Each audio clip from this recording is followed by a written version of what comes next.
Spruce up your home and garden this summer with planters, and guess what? You can make them pretty without them costing a pretty penny. Here to show us how is expert in living your best for less, Tamika Fletcher. Good morning to you. Good morning. How are you? I'm doing great now that I see even more creative items, which shouldn't surprise me coming from you. Yes, container gardens are all the rage this summer, and there's so many places now that have these cute little baby succulents and mint and all these different herbs that you can plant. But what do you put it in?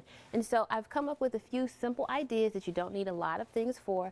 For example, clothespins in a tuna can. Who would have thought you could make a really, really adorable planter just by taking the wrapper off of the tuna can, using the clothespins to kind of stick around. But as it comes together, because they're two sides, it actually makes an inside and outside circle. So it really looks pretty interesting on the inside. It does, because it really, can you turn it? There you go. You can see a big separation there, which you wouldn't think about it doing. Exactly. It looks so good. And you know, the plant is still inside of its original container. So this is like a 30-second project. Just as soon as you clip these around, sit it right inside of your dish. And I would leave it right inside the container that it came in for watering purposes, so that you can take it out and put it back in. Really, really easy. Great conversation piece too. Yes, absolutely. Okay. What have you done here? So this is just an old piece of wood that I had already. So this project can actually cost under $20.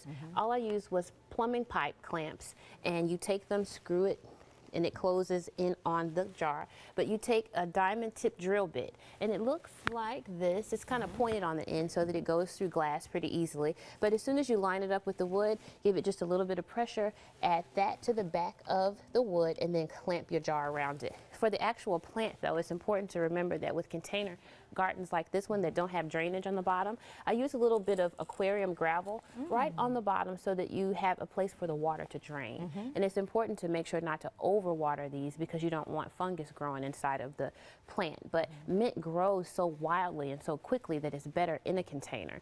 But they do need light, so you can use just picture hangers to hang this up on the back, just to hang it up on the wall somewhere. I plan to sit this one in my kitchen window, just so that it gets enough light. Great idea. And hey, you can grab your fresh herbs off and put them in the pan. You can, and it just goes in really easily. It's usually enough excess dirt in the container, and look, voila. Yeah, that's it. We're planting. I love it. What did you do down here?